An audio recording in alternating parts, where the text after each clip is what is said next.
crowds return, this is the car they'll be watching for. Swamp Rat 30, the latest all-enclosed top fuel creation from drag racing's biggest pioneer, Big Daddy Don Garlits. Well, we really went out for some aerodynamics. We've made real small front wheels and completely enclosed them in a wind tunnel tested nose piece. And then we went on back and completely enclosed the driver with a bubble so that the wind and all stays out of the cockpit. This car should be a lot slipperier and easier to go in the 270 mile an hour range than last year's model.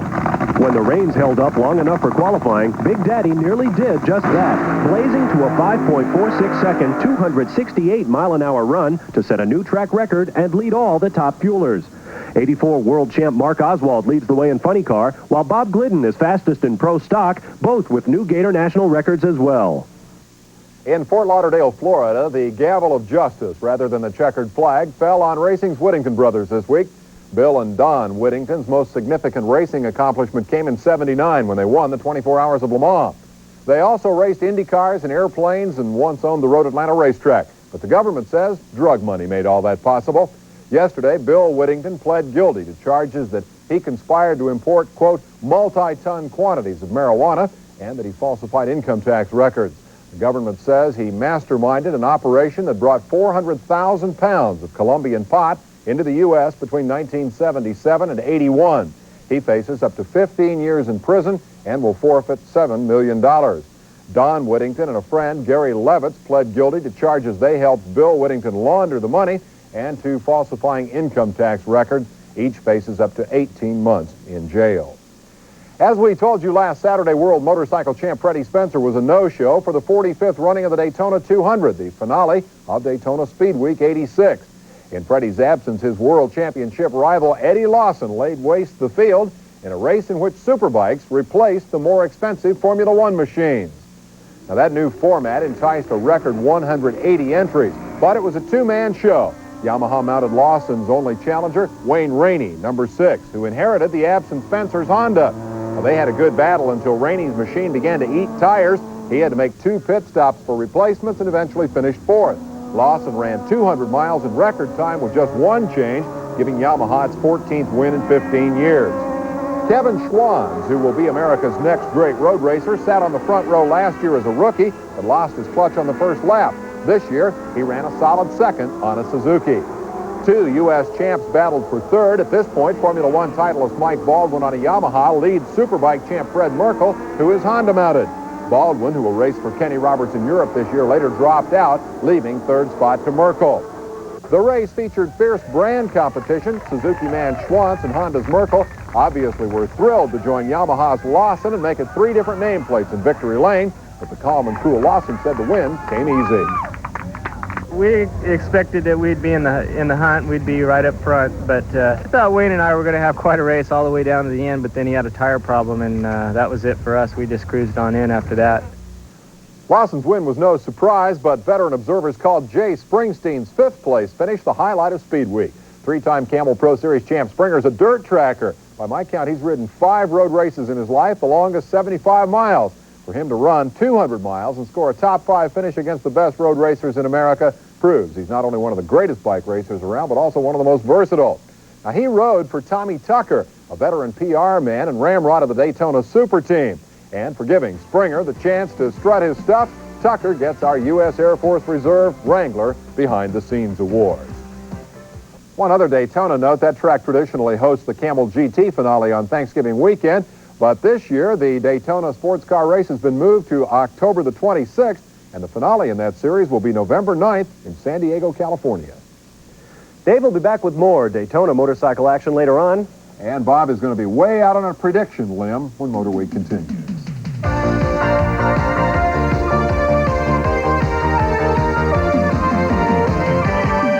National Raceway is known as Good Ford Track, and the Ford drivers are hoping Sunday's Motorcraft 500 will mark the end of General Motors' dominance of the season thus far. Benny Phillips has a report. If qualifying here in Atlanta is an indication, those Ford hopes that Dave just talked about may be nothing more than just wishful thinking. Dale Earnhardt took the pole for tomorrow's 500-miler with a new track record, but the 1981 Winston Cup champion saw it coming. We ran a 31.90 down here testing the week before, and that's a lot faster than the track record. And we knew was hoping we could beat the track record, and went out there and just barely beat it, so we're happy. Ford driver Ricky Rudd says the Thunderbirds need help. If we come to Atlanta and don't run good and are not competitive, then without a rule change, we've got an awful long season in front of us, because traditionally Atlanta has been a very good Ford racetrack. Defending Winston Cup champion Darrell Waltrip has no sympathy for the Fords. We've only caught up to them, and we've only run 3 races, and the Fords won one of them. So give me a break. From Atlanta International Raceway for Motorweek Illustrated, I'm Benny Phillips. Meanwhile, tomorrow's nationally televised race in Atlanta will not feature the stock car debut of road racing star Willy T. Ribbs after all. Problems with Willy's Die-Guard prepared Ford Thunderbird prevented the team from getting to the racetrack before Friday's deadline. They called earlier today and they didn't have their car ready, and the deadline was noon. We extended till 2 o'clock for them, and they weren't able to make the 2 o'clock deadline. They were still in Charlotte at 2 o'clock, so he couldn't make it. Can't make it. Willy T's NASCAR debut is now tentatively set for April 13th at Darlington, South Carolina. Rally spectators in Portugal are notorious for pressing too close to the speeding cars. Their lack of restraint has caused drivers to complain for years about the absence of crowd control at Portugal's most famous event, the Port Wine Rally. That is something which I'm really afraid, and I think that is the most dangerous situation from the year for the rally sport. If something happened, then it's gonna be a disaster. On the very first stage, the driver's worst fears were realized. Portuguese rallyist Jurgen Santos lost control of his Ford and sent it careening into the densely packed crowd. The final toll, 4 spectators dead and over 30 seriously injured. News of the accident quickly reached the other drivers, and after 2 hours of deliberation, all the major factory drivers issued a joint statement pulling out of the event. Only the privateers carried on, while police, who were conspicuously absent on the ill-fated first stage, kept the crowds roped off for the rest of the event. Jorge Motino drove his Renault R5 Turbo to the eventual victory, Motino thus becoming the first Portuguese driver ever to win his home event. Not all the motorcycle action this week was at Daytona. In Southern California, the Speedway bike season cranked up with a tour of the area's hottest tracks. The Spring Speedway Classic opened at the Costa Mesa Rock'em Sock'em Bull Ring, where the twice world champion Bobby Schwartz was the star of the show. Boogaloo Bobby grabbed 4 heat race wins and a 1-point victory over Kelly Moran. Now Schwartz, who raced in Europe through most of his career, is having some contract problems over there. The word is he may race in the States this season. Sunday, Inland Motor Speedway. Rain left the track soggy, and that made things rough for everybody. Schwartz was particularly unlucky. First he fell off in the early going, and then as he tried to catch back up, this bobble dropped him out of the top 5 and way down in the series standings. As a result, enter Sam Ermolenko. There's Sam, the bronze medalist in the '85 World Championship and the man rumored to be taking Schwartz's place in Europe. He was penalized in the first heat for rough riding, came back to thrill the crowd with perfect rides through the remaining heats, and he took top honors for the night, though that earlier penalty allowed the consistent Moran and Lance King to pass Sam in the standings for the 3-race series, which ends March 25th at Long Beach Stadium. Now, Motorweek has been spending a lot of time on the road this spring, and now we're off again. Next Saturday, TBS Sports will bring you live coverage of the 12 hours of Sebring Camel GT race, and right in the middle of it at 5:35 Eastern Time, Motorweek will come to you live from Sebring. Now, Bob Varsha has predicted the first 2 Camel GT races of the year, and I understand you're going to take another shot at this one. That's right, Dave. It's all in the formula, just like the recipe for a great race. Take one sun-bleached concrete airport, World War II vintage, lay out a 4.86-mile race course with 30-mile-an-hour hairpin turns, 200-mile-an-hour straightaways, and everything in between.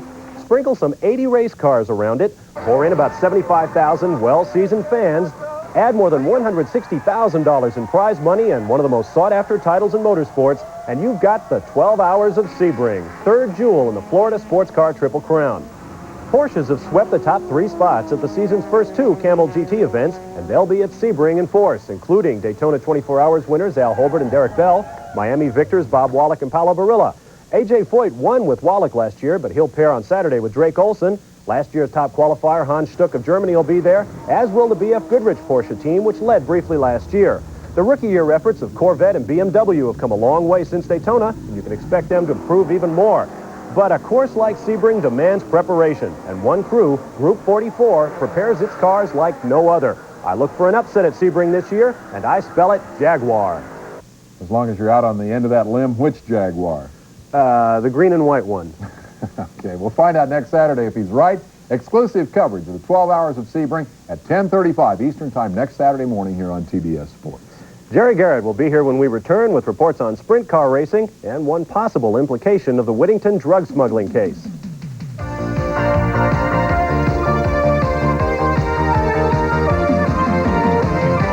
Weekend's Gator National Drags, funny car racing's big name, stopped off at Atlanta Dragway for a final tune-up. The Sportsman racers opened the show running Saturday in their first points meet of the year. Watch the right lane as Brad Tuttle's Mustang loses the supercharger, which lands in the crowd, inflicting minor injuries on 2 spectators. We'll take another look at this scary moment. On Sunday, another spectator was killed when she was run over by a service truck behind the main grandstand. And prior to that tragedy, the folks cheered some of the biggest names in the sport.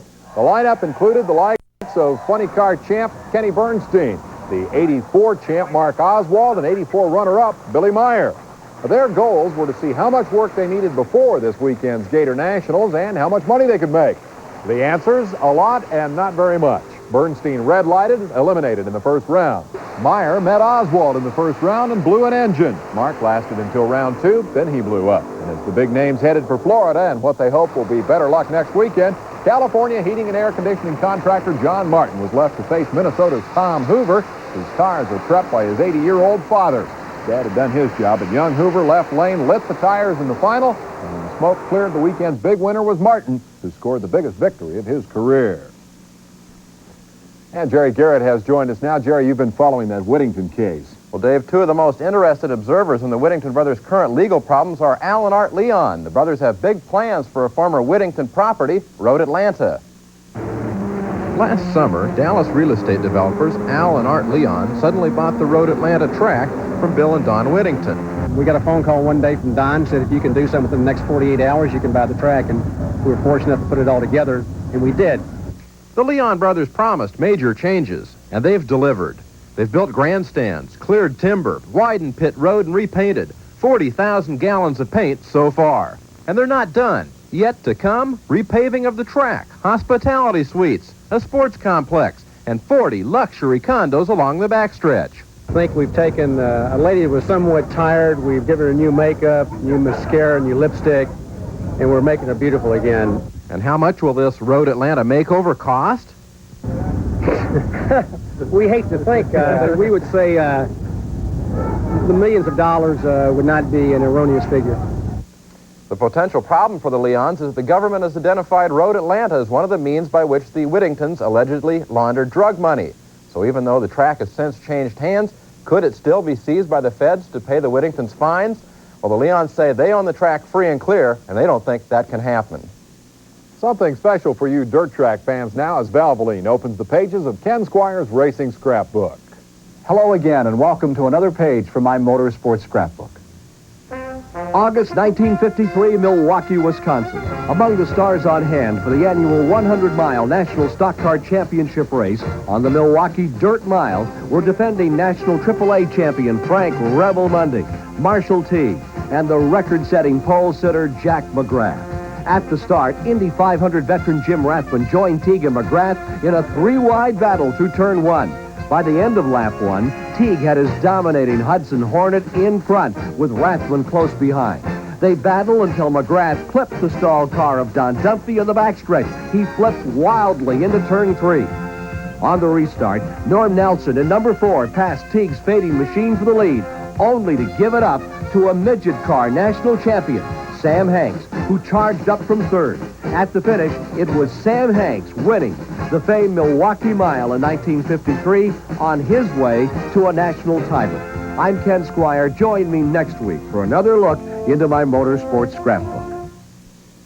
Also on dirt, World of Outlaws sprint car racing is a contact sport, and this week's evidence comes from Texas. The action in Sunday's 30-lapper couldn't even wait for the green flag. 3 cars bump wheels, and Jack Haudenschild goes end over end into the fence. No injuries, but Jack's a scratch for the real start. Number 11, Steve Kinzer, jumped out front and stayed in control the first 20 laps. That's when 1A, Bobby Allen, who had saved his tires early on, roared into the picture. Allen went for the lead inside slower traffic while Kinzer went outside and bumped into the back marker. Kinzer dropped back to 5th while Allen went to the front and stayed there for his first victory this season, just ahead of Sammy Swindell. Kinzer rebounded for 3rd. Well, on Wednesday night, Sammy Swindell came back, led wire-to-wire win at Big H Motor Speedway in Houston. Jerry, when you go off to the Indy 500 this year, look for Derek Daly. He called this week to say he's got a ride with the Provini Veal team. When we come back, Jim Rohrl will have a Formula One Grand Prix preview.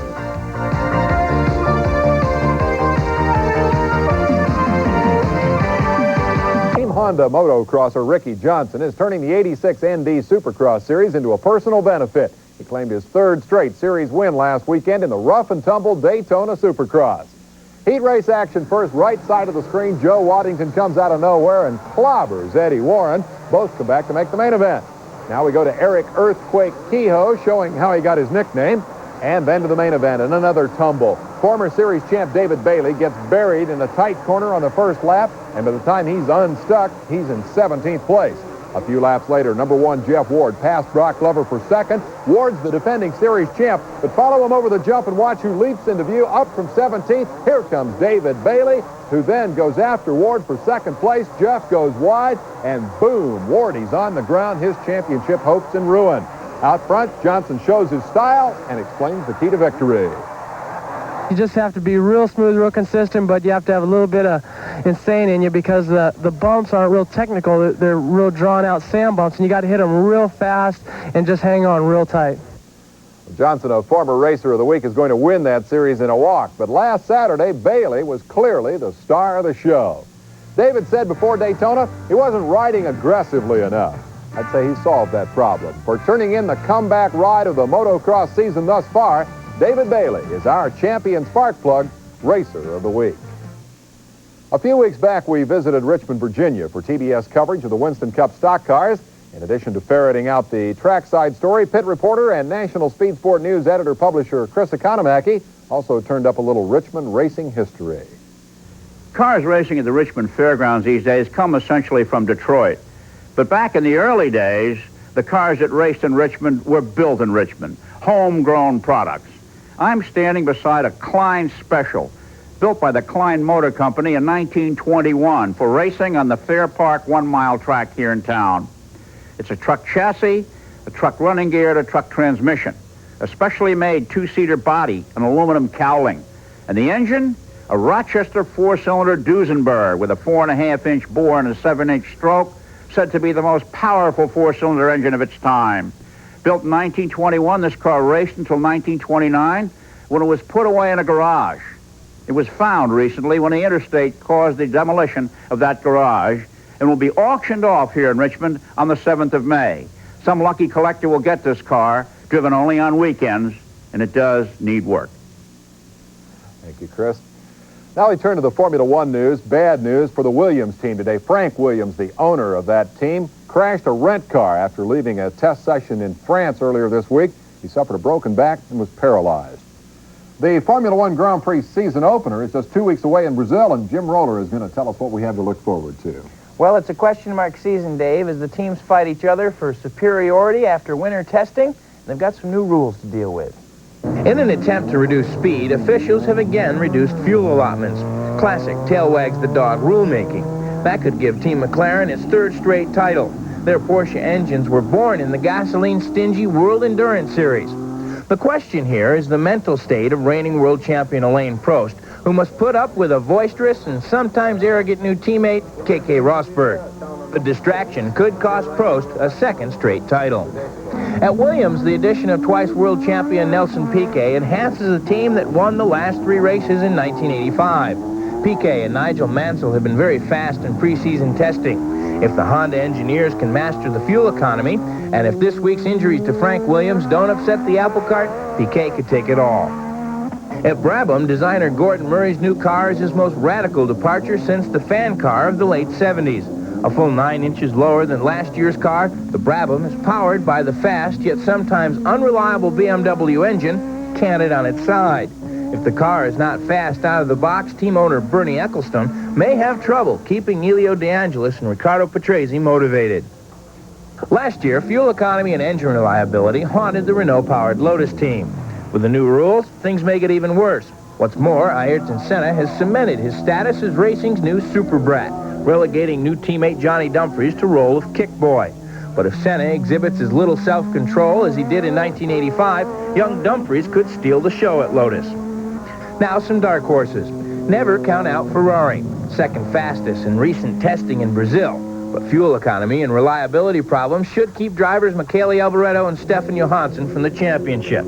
At Tolman, Teo Fabi has new BMW engines and new money from Benetton. He could be tough to beat in some places. Then there's Rene Arnoux, probably the most motivated driver in the series. He wants to come back after being sacked at Ferrari and taking a year off. He's been quick in testing with his new Ligier. Jim, what about Carl Haas's Ford team? Well, after some early testing hiccups, the prognosis is good. So good, Alan Jones is trying to push the team into bringing the Ford engine to Brazil for the season opener. Pick me a world champion. Nelson Piquet, despite the injuries to Frank Williams. All right. Well, that's it for Motorweek for today. Next Saturday, we're live from the 12 Hours of Sebring. It's all part of WTBS's exclusive live coverage of the 34-year-old sports car classic. We'll take the air Saturday morning at 10:35 Eastern Time for all the action. For Jim Rohrl, Bob Barsha, Jerry Garrett, and all of us at Motorweek, I'm Dave Despain. See you next Saturday. Promotional consideration and production fee paid by the Air Force Reserve. Be one of a kind in today's Air Force Reserve. Now more than ever, a great way to serve. Call toll-free 1-800-257-1212.